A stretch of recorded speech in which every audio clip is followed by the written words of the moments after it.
歡迎收睇期貨決算嘅。咁今日請嚟兩位嘉賓嘅匯市方面，我哋就揾嚟 ATFX 亞太區首席分析師林永添 Martin 同我哋做分析。至於商品期貨專家啦，揾嚟就係獨立外匯商品分析師譚家康嘅 Piers 嘅。Hello 兩位。Hello Candy。好，喺呢個時候咧，就先同阿 Piers 咧跟進下個油價先啦。咁大家都關注中東嗰邊嘅情況咧，由上個禮拜五凌晨，以色列發動向伊朗襲擊之後咧，就雙方互相交火。伊朗咧受到大重創啦，咁佢哋革命衛隊多名高層啦，都喺呢一輪嘅突襲當中咧殲滅咗。核科學家啊、地面核設施啊都難逃一劫嘅咁。咁究竟會唔會升級上去咧？大家都關注。但係咧，紐約時報咧引述消息話咧，伊朗最高領袖哈梅內伊咧就唔想貿然出手嘅，就避免觸發一個全面戰爭或者係美軍介入咁樣。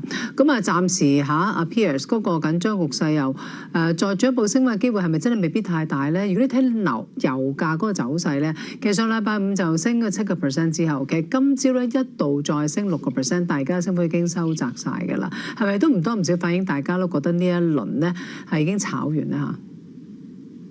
其實都係㗎，咁其實今次呢、這、一個即係以色列打呢一個伊朗嘅時間性咧，就真係好巧合啦。因為先前特朗普俾咗60日佢哋談判傾雕，60日傾唔到，61日就炸佢啦。咁第一日就炸咗好多，即係暗殺咗好多，即係佢頭先講啲嘅領袖啦。同時之間咧又殺埋啲呢核設施嘅核嘅科技人員啦。咁所以跟住之後咧就再炸埋啲煉油設施啊。咁呢啲部分咧就已經反映住大家對油價嗰個供應上面擔心嘅憧憬啦，咁見到咧其實油價即係雖然你已經炸埋嗰個煉油設施啦，咁但係咧都係期油咧都上唔到78蚊啊，77.6、77.9嘅位置。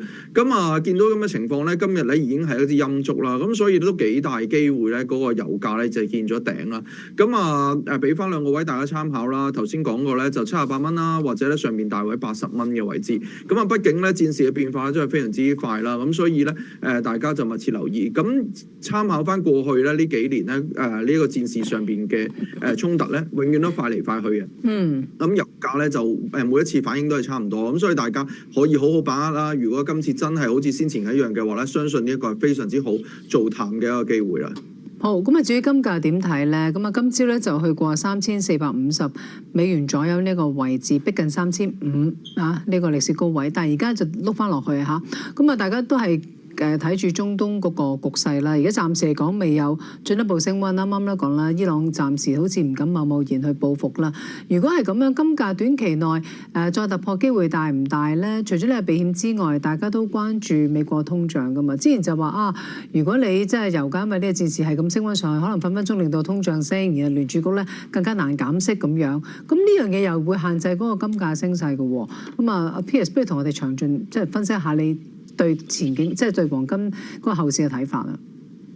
咧黃金咧同油價嚟講咧，最大分別一樣嘢咧，仲有關稅啲因素咧刺激落去啦。咁喺其實舊年開始都好啦，無論每一次又即係特別咧以色列喺中東上面有啲紛爭咧，都會推高個油價推高個金價嘅。但係咧上去咧就唔係好願意落翻嚟啊！我覺得今次嘅情況咧係接近嘅。雖然啦，我嘅分析對於油價嚟講咧就見咗即係好大機會咧，今次呢一個 crisis 完咗咧就應該調整啦。但係我覺得金價咧即係雖然佢而家未破歷史高位啦，但係我覺得應該會喺附近度整固嘅機會比較大嘅。咁頭先你講到啦，就係話關於通脹嘅情況會唔會令到咧聯儲局咧減息嗰個幅度有影響啦？咁但係我參考翻咧5年期同10年期咧 break even inflation rate 咧，從呢個債券投資者嘅角度去睇翻未來嘅通脹咧 ，even 呢一段時間呢幾日咧，其實都係冇變化嘅。咁大家都唔覺得咧，因為油價反彈咧，而個通脹咧會重臨嘅。咁但係至於關於減息上邊咧，咁見到而家就算呢一個 CME 嘅 Fed Fund Watch 嚟講啦，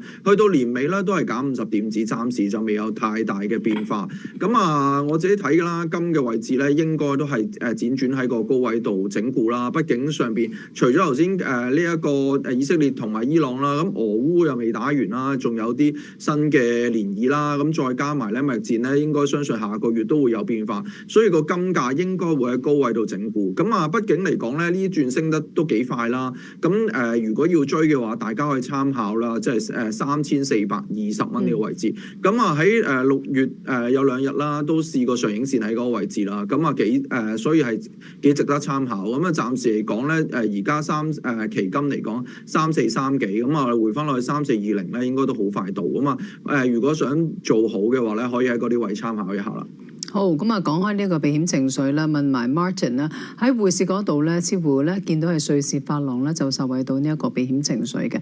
咁啊，瑞士話今個禮拜其實佢哋都會議息嘅，唔單止瑞士啦，瑞典都係啦，跟住仲更加重頭就係呢一個聯儲局啦，跟住日本啦、英倫銀行啦、挪威都係啦咁樣。咁啊聯儲局大家就估同埋日本、英國都係唔會減息噶啦，而瑞士、瑞典或者會減1/4嚟嘅咁。咁如果你話瑞士嗰度再減1/4嚟冇息噶啦，零息噶啦嚇。但係點都好啦，佢始終零息還零息啦，佢都繼續係升嘅嚇。可能就因為嗰個避險情緒幫到佢，而美匯一直有受壓嘅咁樣。係咪咁樣嘅情況底下咧？阿 Martin 雖然佢你揸住瑞郎冇息收，其實都好難令到瑞郎再大幅下跌啦嚇。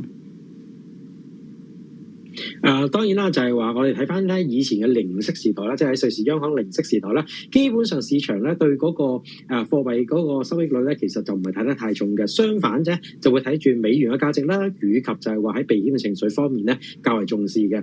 咁而家睇到嘅就係話喺呢個美金暫時轉弱嘅情況之下咧，瑞士央行咧其實都係逐步喺度減緊息，但係相對而言，我哋睇翻咧瑞郎咧都係持續升值，情況就好似歐洲央行都就算減息都好啦，我哋見到最近排嚟講咧，嗰個歐元都係上升緊嘅。咁所以咧，我哋都會留意住咧，就係話喺瑞士嘅央行預算係有減息1/4嚟嘅情況之下咧，咁大家都未必係會一面倒咧睇淡呢個冇息收嘅貨幣瑞士法郎。咁所以相反咧，我哋要留意住美元嘅價值啦，以及而家地緣政治嘅一啲因素。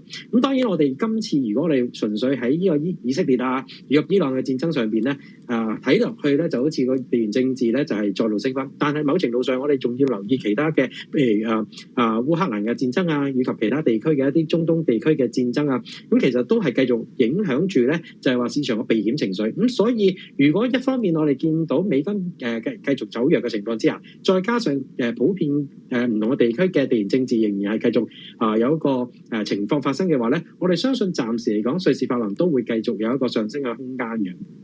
好啊，咁啊，除咗關注住以伊嗰個衝突之外咧，其實今朝內地啲數據咧，大家都睇到實嘅。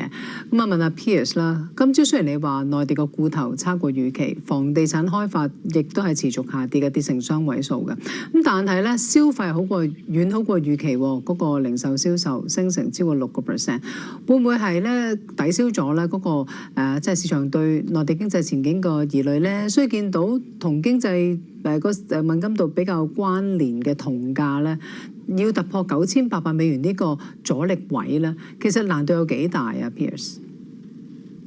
其實咧今日嘅中國經濟數據咧，其實就冇乜驚喜啦。畢竟住咧，即係因為啱啱你而家有90日嘅放寬嘅一個關稅嘅空窗呢個空檔期啦，其實應該爭取時間生產好多。咁理論上咧，應該喺個需求上會提升啦。咁見到咧，其實咧而家咧就今日出現嗰個銅價嘅反彈咧，似一個技術面上面反彈啦。我參考咧紐約期銅啦，咁4.7嘅時候掂到之後咧，就有個反彈嘅情況。咁見到而家呢段時間咧，大家咧都係睇翻住喺銅上面咧，都係同呢個中國經濟咧始終都息息相關啦。咁見到而家呢段時間咧，就好似未有太大嘅方向喺度啊。咁啊，銅價紐約期銅咧就4.9啦，至到4.7中間遊走啦。我相信咧如果咧中國冇有太多嘅靚嘅數據出嚟嘅話咧，應該銅價穿咗咧頭先呢個4.7嘅支持位咧，就會向4.5嗰邊進發啦。咁啊，另外咧有啲基本面嘅數據 update 啦，咁見到啲銅嘅煉鋼商咧都講話佢自己嘅產能咧，其實淨係個使用率咧仲比咧上個月為之低啦。咁啊變相咧其實個感覺咧就好似咧嗰個使用嘅高峰期就已經過咗。咁對於後市嚟講咧，銅價嚟講都唔係太理想。咁我哋都要密切留意睇下下個月會唔會即係喺生產上面，因為呢個關稅即係已經有個眉目，令到咧嗰個需求會多翻啲啦。如果唔係咧，銅價應該咧今年上半年嘅今年嘅高位可能已經見咗啦。好啊，咁啊，同阿 Martin 傾埋兩隻貨幣啦，分別就係紐紙同埋 yen。先講下商品貨幣紐紙先啦。其實唔單止佢，澳洲紙今日咧都升得多嘅，兩隻都係升幅最大嘅G10貨幣嚟嘅。今日嚟講，但係咁升法都未收復翻晒上禮拜五個失地嘅。嗱，新西蘭今朝公布咗嘅服務指數表現呢，5月份仍然都係跌嘅。佢哋嗰邊經濟師估今年當地嘅 GDP 係會收窄嘅，個升幅會收窄。出年個預測咧，亦都下調至到即係增長1.9%啫。佢哋上個月都已經減咗息啦，但係匯價其實都唔係好跌嘅。咁好似阿 Martin 咁講，大家都係睇實啦，美匯嘅弱勢啫咁樣。咁如果新西蘭元嚟到現水平咧，佢要進一步突破，動力又夠唔夠咧 ，Martin？咁而家嚟講咧，就係話市場對於美國可能嚟緊咧今年年底咧都會減息啦，以及咧就係話喺如果地緣政治方面，特別係講緊今次嗰個伊朗以色列嘅戰爭，佢哋嗰個情況係緩和嘅話咧，其實都有利翻商品貨幣嘅，因為之前咧我哋睇到咧喺有關呢次嘅爭端嘅情況之下咧，其實大家都擔心嘅油價嘅發展同埋呢個航運業嘅一啲輸出嘅。咁如果作為一個商品貨幣，對於呢啲咁嘅商品輸出以及油價嘅升溫咧，其實都會受到負面影響。咁但係如果啱啱嚟睇翻嘅話咧，就係大家都會覺得有機會咧，呢個情況咧就有機會平息啦。咁所以咧，亦都見到好急速嘅反彈。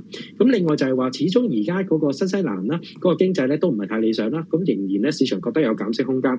咁所以如果兩者嚟計咧，而家睇翻咧就係話，始終大家長遠而計咧，就係話喺嗰個新西蘭嘅央行減息空間咧，可能個幅度冇美國咁大。相反，如果我哋見到可能今個星期美國聯儲嗰方面嘅減息嘅意欲比較大，甚至乎可能有多一次嘅減息嘅話咧，可能會令到個美金進一步下跌，而從而令到呢個新西蘭元咧有一個上升空間嘅。我暫時相信咧就係話喺呢個59美仙嘅話咧，新西蘭元都有佢嘅支持喺度。咁上網嘅話咧，挑戰翻之前嘅61美仙。好啊，講埋個 yen 啦。嗱，今個禮拜都會議息嘅，都估佢唔會加息住噶啦咁樣。咁啊，反為睇實咧，佢嗰個避險作用係點樣咧？因為始終中東嗰邊咧仲打緊，但係似乎個避險作用就唔係好大程度發揮到嘅。反為有啲分析估咧話，油價如果再升咧，會加大市場沽售 yen 嘅壓力。咁啊，野村更加估咧，美元對 yen 咧會升到147。Martin 點分析 yen 咧嚇？作為如果呢個日本咧，佢哋係呢個原油嘅輸入國啦，咁所以佢哋嘅大量差唔多接近90%嘅能源咧，都係要輸入嘅。咁所以如果油價繼續上升嘅話咧，係一方面啦，令到佢哋嗰個製造業嘅成本加重咗啦，令到國內嘅經濟咧都受到影響。而另外一個嚴重問題就係可能會有通脹。咁所以我哋首先要分析就係話，如果係日本因為油價嘅上升，令到嗰個通脹上升嘅話咧，我諗日本央行政府咧都會比較關心就係挽救經濟作為一個主線。咁所以有機會咧就係話如果係嗰個通脹係受到呢個戰爭或者係燃油價格嘅上升嘅話咧，有機會日本央行係保持利率不變，甚至乎有機會咧重提呢個降息嘅可能。咁所以變相亦都令到個日元有一個下調空間嘅。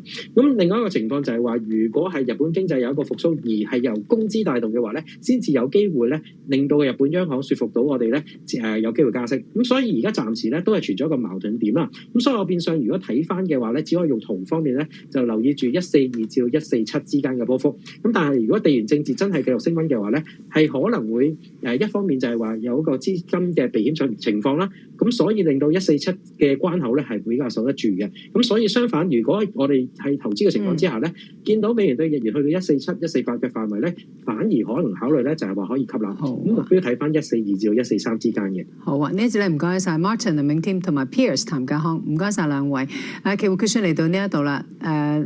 交易時地都嚟到呢一度。Now 財經台同 ViuTV 之後會分途廣播。